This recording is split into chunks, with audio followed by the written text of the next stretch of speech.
बिस्मिल्लाहिर्रहमानिर्रहीम नहमदुहु व नुसल्ली अला रसूलिहिल करीम। सहीह अल बुखारी किताबुस्सलात बाब 50 अस्सलातो फ़ी मवाज़िल इबिल, यानी ऊँटों की जगह में नमाज़ पढ़ना। हदीस नंबर 430।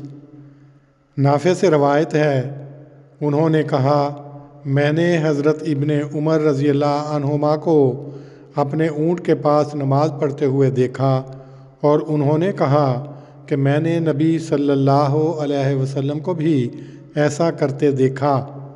तशरीह मुस्लिम, अबू दाऊद, तिरमिज़ी, निसाई और इब्ने माजा रहमतुल्लाह अलैहिम ने ऊँटों के बैठने वगैरह की जगहों में नमाज़ पढ़ने की मुवानत के मुतालिक कुछ रवायतें नकल की हैं और इसकी वजह ये भी बयान की गई है कि ऊँटों को शैतान करार दिया गया है, जैसा कि इस बारे में हज़रत अब्दुल्ला बिन मग़फ़ल की रवायत के ये अल्फाज हैं, फ़इन्नहा खुलिक़त मिनश्शयातीन।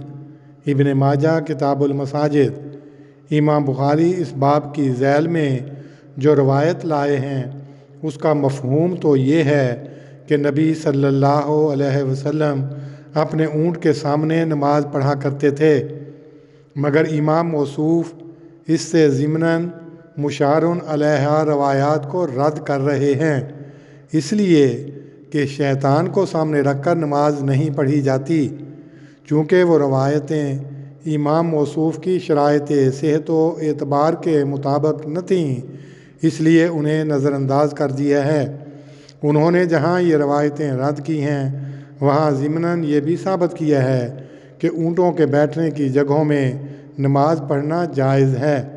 किताबुल वुज़ू बाब 66 रवायत नंबर 233 234 में इस मसले की बहस गुज़र चुकी है, इसलिए यहाँ मुख्तसरन इसकी तरफ इशारा किया है।